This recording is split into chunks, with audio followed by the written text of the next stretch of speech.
الحمد لولیہ والصلاة والسلام علی نبیہ وآلہ وصحبہ وبارک وسلم۔ قال اللہ تعالی وتبارک فی القرآن المجید والفرقان الحمید۔ بسم اللہ الرحمن الرحیم۔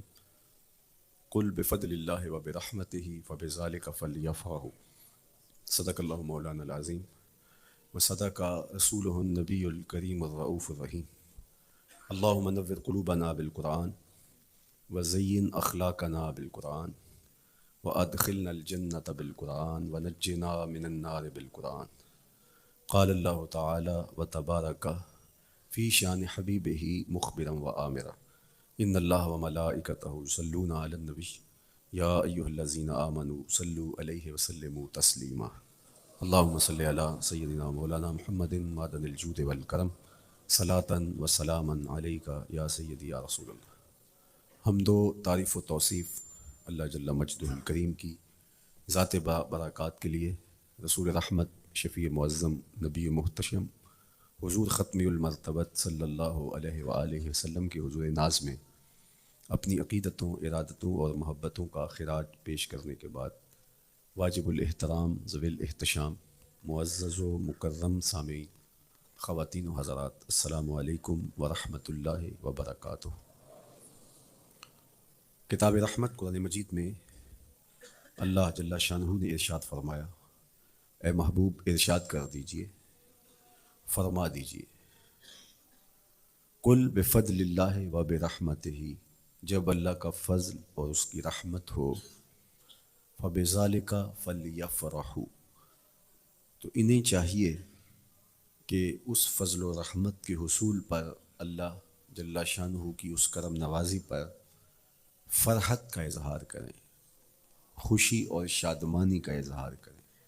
ہوا خیر مما یجمعون، اور وہ جب فرحت کا اظہار کرتے ہوئے، خوشی کا اظہار کرتے ہوئے خرچ کرتے ہیں تو وہ خرچ کرنا اس مال سے بہتر ہے جو وہ جمع کرتے ہیں۔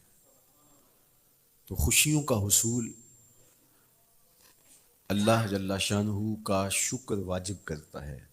جب کوئی بھی خوشی ملے تو ہمارے اوپر ضروری ہوتا ہے کہ ہم اللہ کا شکر ادا کریں۔ شکریہ ادا کرنے سے نعمتیں اور زیادہ ملتی ہیں، اور شکریہ ادا نہ کرنے سے نعمتوں سے محروم کر دیا جاتا ہے۔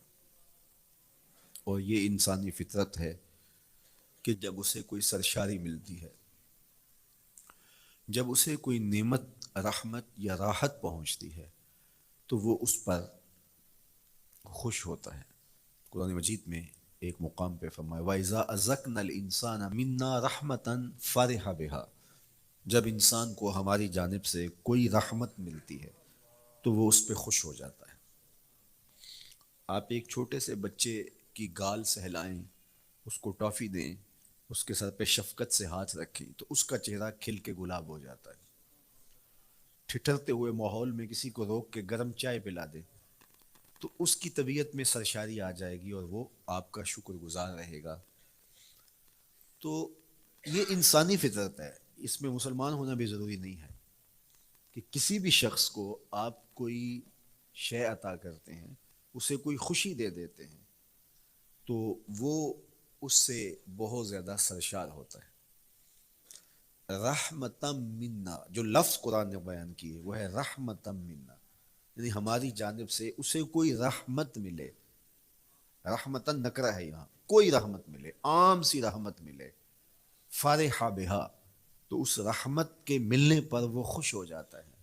آپ کی اگر توجہ ہو تو رحمت ملنے پہ وہ خوش ہو جاتا ہے، اور اگر رحمت للعالمین مل جائیں تو پھر اس کی خوشی کا عالم کیا ہو، پھر اس کی مسرت کی کیفیت کیا ہو۔ یہ بات ذہن میں رکھیے کہ حضور کی آمد پر مسرت کا اظہار کرنا، خوشی کا اظہار کرنا، اس میں تو کوئی اختلاف نہیں ہے۔ امت کا کوئی بھی طبقہ اس کا انکار نہیں کرتا کہ یہ خوشی کی بات نہیں ہے، خوشی کی بات ہے۔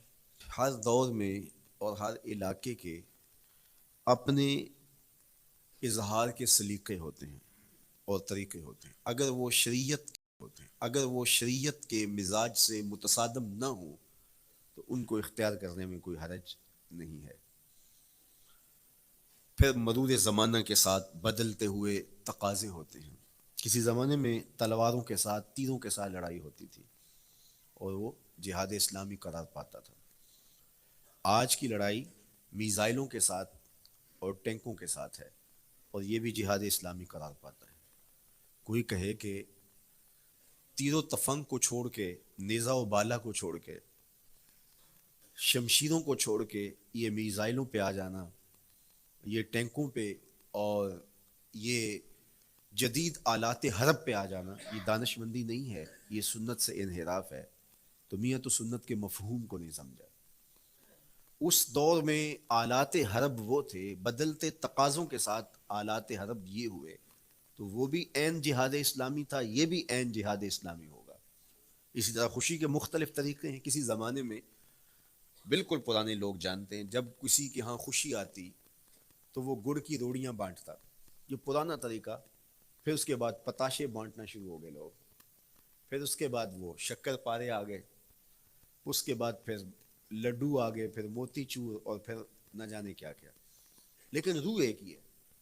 جو گڑ بانٹنے سے مسرت کا اظہار تھا، وہی آج جدید جو ہمارے پاس مٹھائی کی اقسام ہیں، ان کو بانٹنے سے بھی وہی مقصود ہے۔ کسی زمانے میں کسی کہ ہاں بیٹا ہوتا تو وہ گھر کے دروازے پہ پتے باندھ دیا کرتے تھے، یہ اس دور کی جھنڈیاں تھیں، اظہار کے لیے کس گھر میں خوشی آئی ہے۔ تو آج کے دور میں تو ہمیں پتے باندھے ہوئے نہیں ملتے، آج گھروں کے اندر ولادت مبارک کے یا مختلف طرح کے غبارے لگا دیے جاتے ہیں یا جھنڈیاں لگا دی جاتی ہیں۔ تو مختلف بدلتے ہوئے ادوار میں وہ طریقے ضرور بدلے، لیکن جہاں تک مسرت کا اظہار ہے وہ روح بعین ہی ہر دور میں، ہر علاقے میں، ہر جو ہے وہ کلچر میں موجود ہے۔ کسی بھی خوشی پہ مسرت کا اظہار، مسرت اور سرور اور کیفیت کا اظہار، یہ انسانی زندگی ہے۔ اسلام ہمیں مسرتوں کے اظہار اور شکرانے کی صورت کے بہت سارے طریقے دیے ہیں، اس میں سے روزہ رکھنا بھی ہے۔ ان طریقوں میں سے ایک طریقہ نوافل ادا کر کے شکر کا اظہار کرنا بھی ہے۔ خیرات بانٹ کے، لوگوں کو کھانا کھلا کے مسرت کا اظہار کرنا ہے، لوگوں کو لباس پہنا کے مسرت کا اظہار کرنا ہے۔ اور اسی طرح دعوت ہے، مختلف مواقع پہ مختلف چیزیں ہیں۔ پیر کے دن حضور علیہ السلام روزہ رکھتے تھے، پوچھا حضور آپ پیر کے دن روزہ کیوں رکھتے ہیں؟ قال فیہ ولدت، کہا اس دن میں پیدا ہوا تھا۔ تو اپنی ولادت کا حضور دن پیر روزہ رکھ کے اللہ کے شکرانے میں دن گزارتے تھے۔ وہ حضور علیہ السلام کی زندگی کا ایک ایک لمحہ رب کے تشکر میں بسر ہوتا ہے، لیکن حضور نے اس کی وجہ بیان کر دی کہ میں اس دن کا روزہ خاص طور پہ اس لیے رکھتا ہوں، فیہ ولدت، اس دن میری ولادت ہوئی تھی۔ اللہ اکبر۔ تو حضور کی ولادت اللہ کی بہت بڑی نعمت، اور اس پر شکرانہ خود میرے حضور نے ادا کیا ہے۔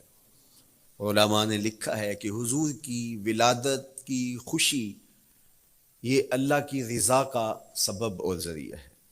آپ نے سنا علماء سے کہ دین کا سب سے بڑا دشمن جس کا نام لے کے مذمت کی گئی وہ ابو لہب ہے۔ پورے قرآن میں کسی اور کافر کا ابو جہل کا نام بھی نہیں، عتبہ عتیبہ اور امیہ کا نام بھی نہیں ہے، لیکن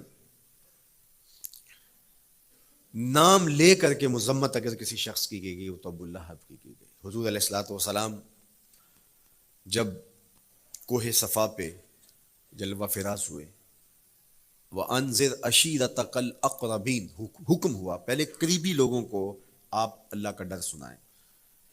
تو حضور علیہ السلام نے قریبی لوگوں میں محنت کی، تو قریش کو، صنادید قریش کو، بنو ہاشم کو بلایا اور بولا کہ حضور نے ایک بات کہی کوہ صفا پہ کہ اگر میں تمہیں کہوں اس پہاڑ کی دوسری جانب سے ایک لشکر آ رہا ہے جو تمہیں کچل دے گا تو کیا میری بات مان لو گے؟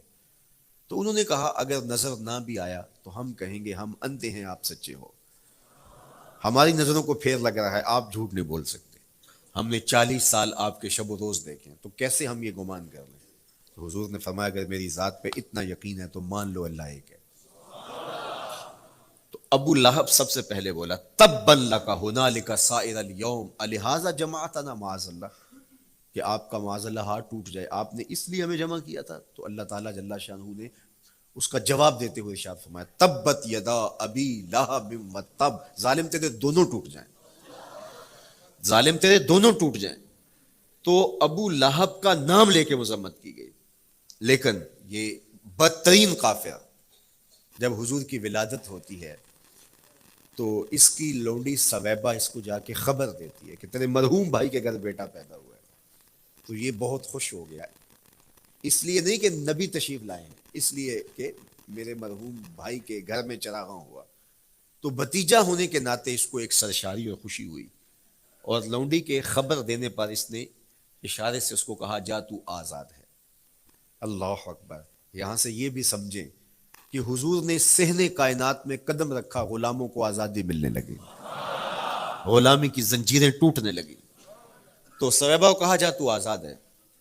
خیر ابو لہب کی ساری زندگی آپ کو پتہ ہے، لیکن جب مر گیا تو حضرت عباس رضی اللہ تعالیٰ عنہ کو خواب میں ملا، انہوں نے کہا سنا کیسی بیت رہی ہے؟ اس نے کہا سخت مشکل میں ہوں، ڈاڈی تکلیف ہے، حضور کی مخالفت بڑی مہنگی پڑی، لیکن اتنا ہے کہ جب پیر کا دن آتا ہے، جس انگلی سے اشارہ کر کے لونڈی کو آزاد کیا تھا اس سے ٹھنڈا اور میٹھا مشروب بھی ملتا ہے اور عذاب میں بھی کچھ کمی ہوتی ہے۔ شارع مسلم امام نووی کے استاد امام ابو شامہ، جو بہت بڑا نام ہے حدیث میں، وہ فرماتے ہیں جب ایک کافر کو حضور کو نبی سمجھ کے نہیں بھتیجا سمجھ کے خوشی کرنے کا بھی صلہ ملتا ہے، تو ایک مومن جو حضور کا غلام ہے اور حضور کو امام اور مقتدا اور نبی رسول اور محبوب سمجھ کے خوشیاں کرتا ہے، اس کو اللہ کتنا کچھ عطا کرے گا۔ دوستاں را کجا کنی محروم، تو کے بعد دشمنہ نظر داری، جب تو دشمنوں کو اتنا دیتا ہے تو دوستوں کو کتنا عطا کرے گا۔ تو حضور کی آمد پر مسرت کا اظہار، بشاشت کا اظہار، یہ اہل ایمان کا طریقہ رہا ہے۔ ہاں جو اس کا انداز ہے، کسی کو نوافل میں زیادہ سرور ملتا ہے وہ نوافل کثرت سے پڑھ لے، کسی کو زیادہ سرور روزے میں آتا ہے تو وہ روزے رکھ کر کے اس شکرانے کو ادا کرے، کوئی ذکر کی مجلس سجا لے، مختلف طریقے موجود ہیں۔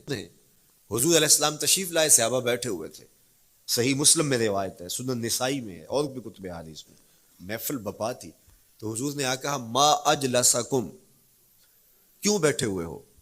تو جو انہوں نے جواب دیا وہ سنیے، جلسنا نذکر اللہ ونحمدہ علی ما ہدانا لدینہ ومن علینا بک، حضور ہمارے بیٹھنے کا مقصود یہ ہے کہ ہم اللہ کا شکر ادا کر رہے ہیں اس بات پر کہ اس نے ہمیں ہدایت دین عطا کی، ومن علینا بک، اور آپ کی صورت میں ہمارے اوپر احسان کیا، ہمیں آپ عطا ہوئے، اس پر اللہ کا شکر ادا کرنے کی مجلس سجائے بیٹھے۔ اب بات تو سادہ سی تھی، لیکن میرے حضور نے ان سے کہا کیا تم اس بات پہ قسم دے سکتے ہو کہ اسی لیے بیٹھے ہو؟ تو انہوں نے کہا جی ہم قسم دیتے ہیں، ہم اسی لیے بیٹھے ہو۔ میں اٹھاؤ قسم۔ تو صحابہ نے باقاعدہ قسم دی، ہم قسم اٹھاتے ہیں، ہمارے بیٹھنے کا مقصد یہ ہے کہ اللہ کا شکر ادا کر رہے ہیں، اور آپ کی صورت میں جو انعام خداوندی ملا ہے اس پر اللہ تعالیٰ کا شکریہ ادا کر رہے ہیں۔ حضور نے باقاعدہ ان سے قسم لی اور انہوں نے باقاعدہ قسم دی۔ اب صحابہ کو حیرت تو تھی کہ یہ موقع قسم کا تو نہیں تھا، لیکن حضور نے قسم لی ہے، کیوں؟ حیرت و استجاب کی کیفیت تھی۔ حضور علیہ السلام نے فرمایا صحابہ میں تم سے جو ابھی قسم لی ہے یہ کسی تہمت کی بنیاد پر نہیں لی، یعنی تمہارے قول کی صداقت میں مجھے کوئی شک نہیں تھا کہ میں نے قسم سے تصدیق کی ہو، بلکہ اس کا سبب اور تھا۔ بعض اوقات قسم اس لیے کی جاتی ہے کہ کسی متردد ذہن کو مطمئن کرنا ہوتا ہے، اور بعض اوقات قسم واقعہ کی اہمیت کو بڑھانے کے لیے کی جاتی ہے۔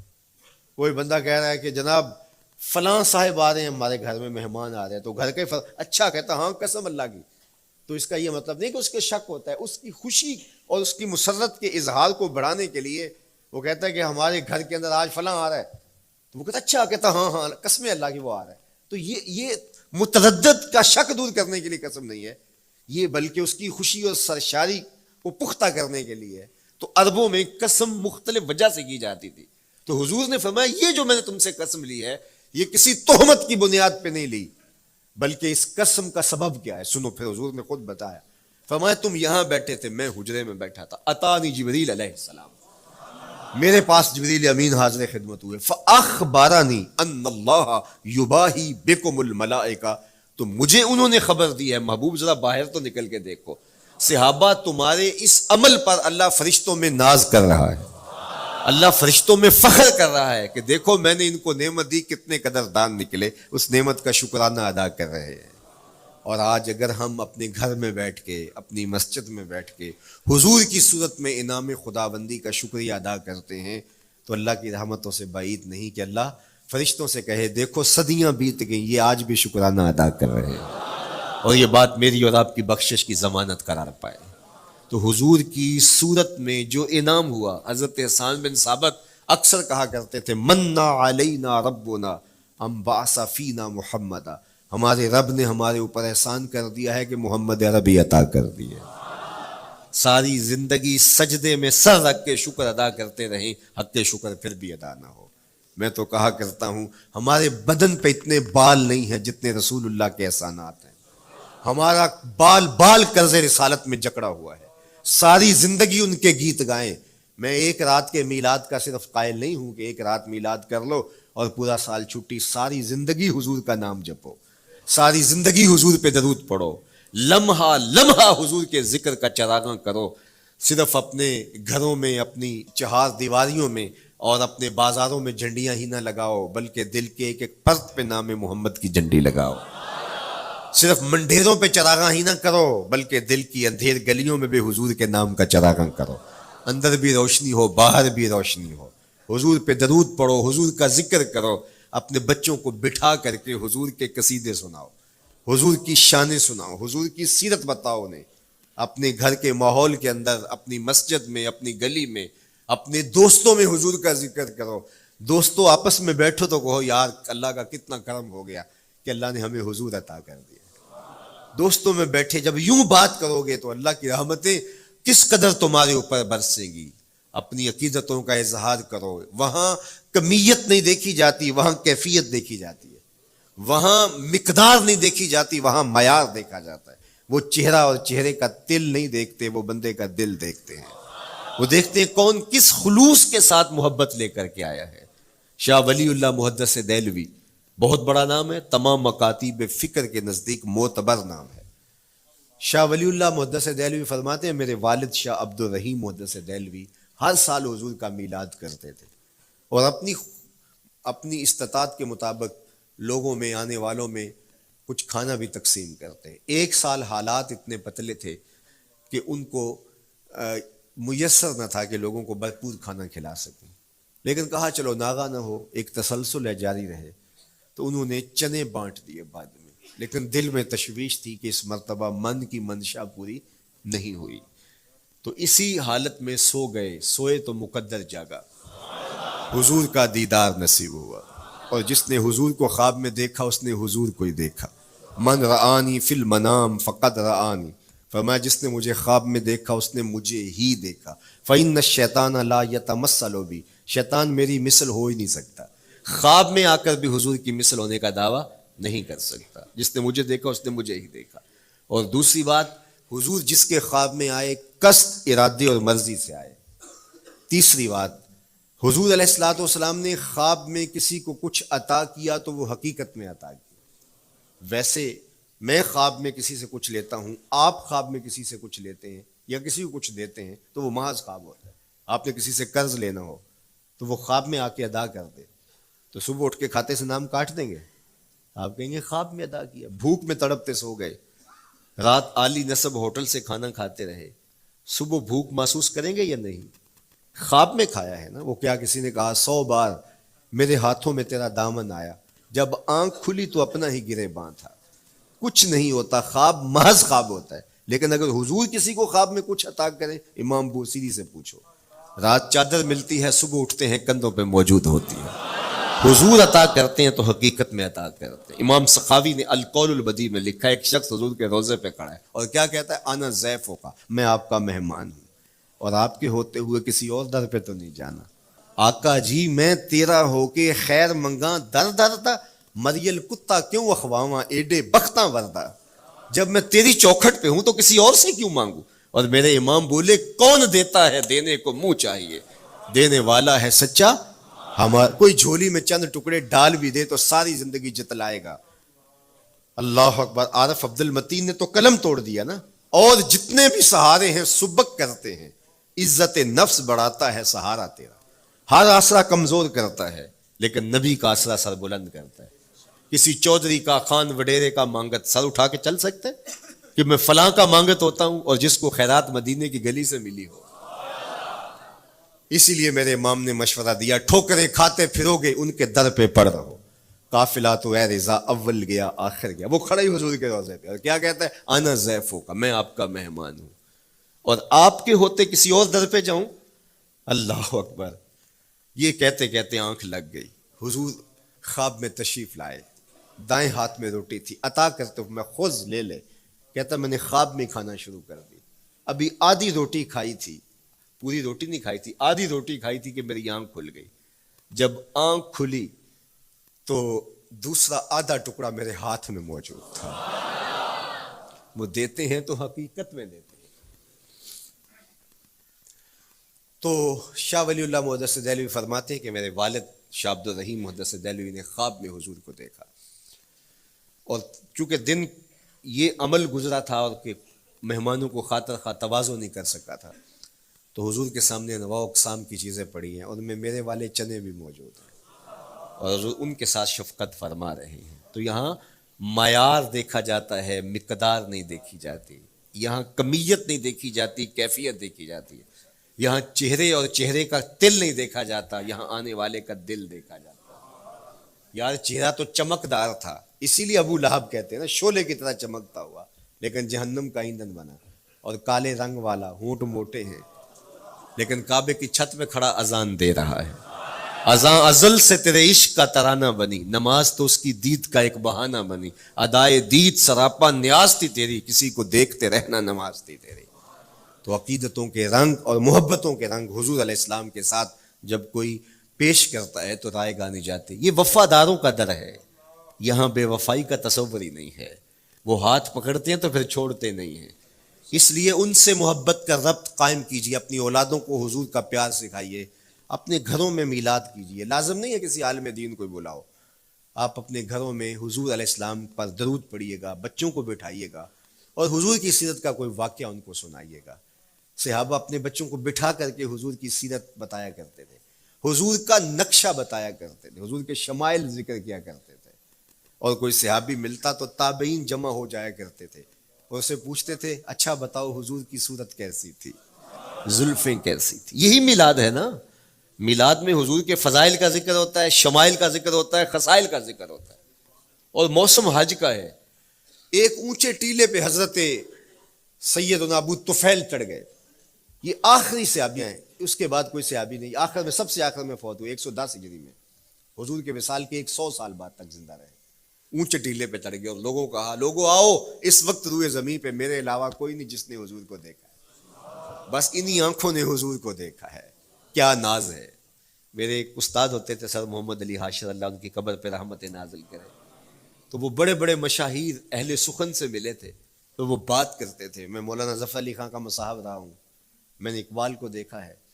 داغ دہلوی نے اپنے شاگردوں سے کہا تھا آنے والی صدیاں تم پہ ناز کریں گی، اے لوگو تم نے داغ کو دیکھا، تم نے داغ سے باتیں کی ہیں۔ یار جس نے داغ دہلوی کو دیکھا ہے وہ تو ناز کریں، جس نے اقبال کو دیکھا ہے وہ تو فخر کریں، جو مشاہیر اہل سخن کے پاس بیٹھتا رہا ہے وہ تو فخر کریں، اور جس کی آنکھوں نے جمال محمد عربی دیکھا ہے وہ اپنے مقدر پہ ناز کیوں نہ کریں۔ تو کہا لوگوں آؤ، اس وقت روئے زمین پہ میرے علاوہ کوئی نہیں جس نے حضور کو دیکھا ہو، آؤ مجھ سے حضور کی باتیں سنو۔ لوگ جمع ہو گئے اور کہا صف لنا رسول اللہ، تم نے حضور کو دیکھا ہے تو بتاؤ حضور کیسے تھے۔ تو حضرت ابو طفیل نے 3 لفظوں میں حضور کا حلیہ بیان کیا، یاد کرنا۔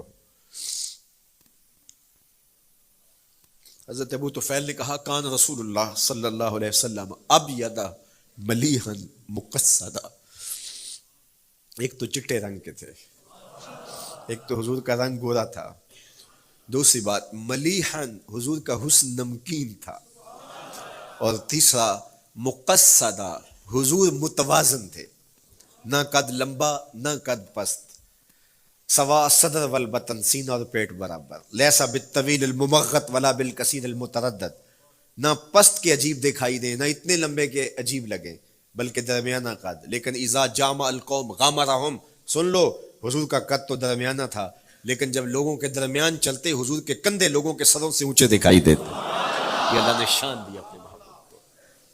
مکھ چند بدر شاہ شانی، متھے چمک دی لاٹ، کالی زلف تے اکھ مستانی۔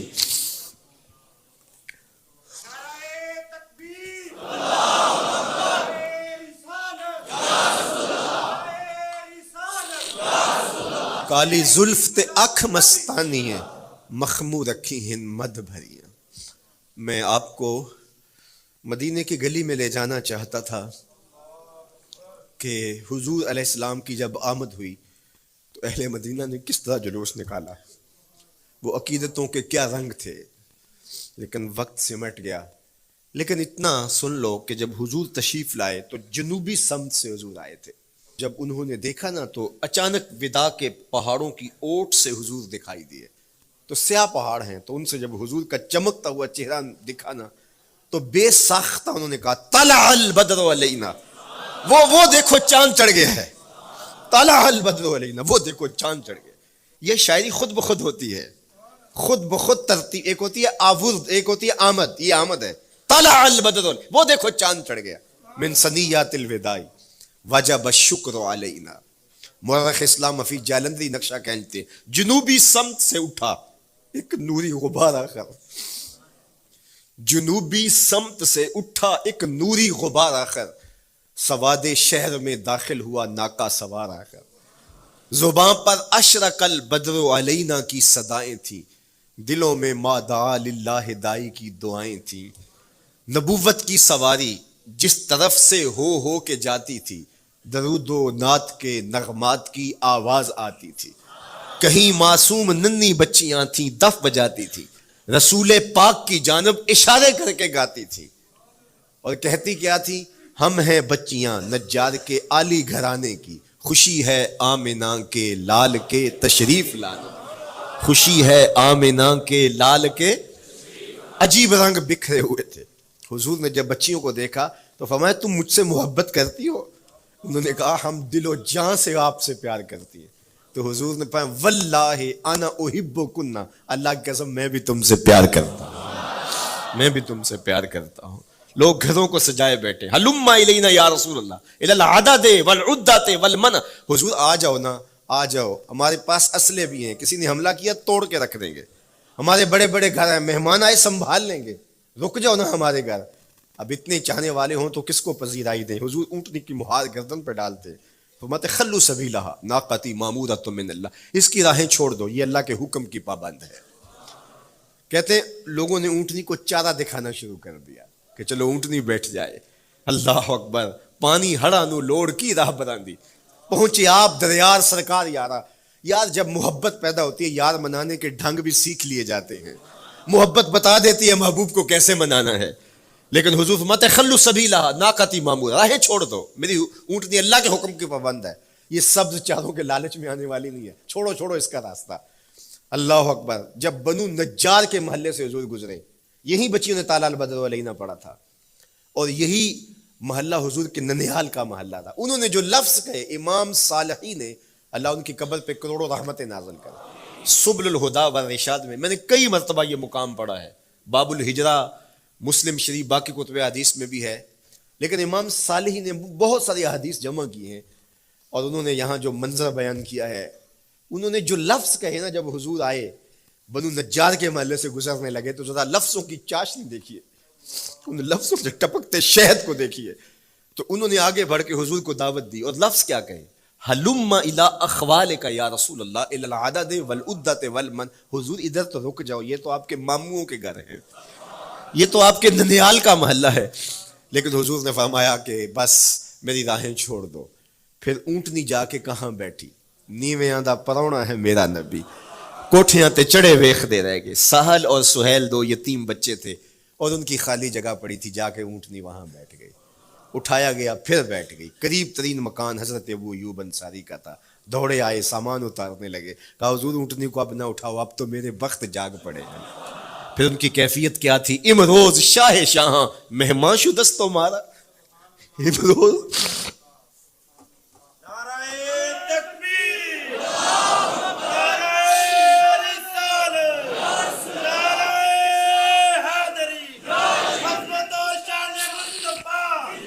امروز شاہ شاہاں مہمان شدست تمہارا، جبریل با ملائک درباں شدست تمہارا۔ وہ کہتے ہیں آج شاہوں کا شاہ میرے گھر کا پرونا بن گیا ہے۔ یہ ابو ایوب انصاری کے جذبات ہیں۔ آج شاہوں کا شاہ، آج خسرو حسینہ ماہ نازنینہ، آج امام الانبیاء میرے گھر کا پرونا بنا ہے۔ کہاں میں کہاں نکہت گل، باد صبا تیری مہربانی۔ کبھی اونٹنی کے پاؤں چوم رہے ہیں، تیرے وقت کے تو میرے گھر تک لے آئی۔ تو کہا امروز شاہ شاہاں مہمان شدست تمہارا، آج شاہوں کا شاہ میرے گھر کا مہمان ہے۔ پھر آگے کیا کہتے ہیں؟ جبریل با ملائک درباں شدست تمہارا۔ لوگوں جبریل کو دیکھو، آج میرے گھر کا پہرا دے رہا ہے، آج میرے گھر کا چوکی دار بنا ہوا ہے، کیونکہ میرے گھر میں حضور ٹھہرے ہوئے ہیں۔ تو کیا حضور کی آمد کا جلوس تھا یار۔ صحابہ نے جو حضور کے آمد کا جلوس نکالا، ہم تو وہ رنگ پیش نہیں کر سکتے، لیکن میں آپ کو کہوں گا درود پڑھتے ہوئے آج جلوس میں شامل ہوں، حضور کے ذکر سے سرشار ہو کے جلوس میں شامل ہوں، اور پورے نظم کے ساتھ۔ اگر آپ کے جلوس میں کوئی کسی کی گاڑی گھس بھی آتی ہے، اس کو پیار دینا، اس کو راستہ دینا، اور اس کو حضور کی رحمت کا احساس ہو کہ یہ رحمت کو ماننے والے لوگ ہیں، اور حضور پہ درود پڑھتے رہنا، عقیدتوں کے رنگ میں رہنا۔ امید ہے کہ جس طرح حضور نے ان بچیوں سے کہا جو حضور کے جلوس میں شامل تھیں کہ کیا تم مجھ سے محبت کرتی ہو، تو انہوں نے کہا جی جی، ہم اسی لیے تو آپ کے قصیدے پڑھ رہی ہیں۔ تو حضور نے فرمایا واللہ میں بھی آپ سے محبت کرتا ہوں۔ تو ہو سکتا ہے حضور ہمیں فرمائے میرے میلاد کے جلوس میں آنے والوں میں بھی تم سے محبت کرتا ہوں۔ اللہ آپ کو سلامت رکھے۔ وآخر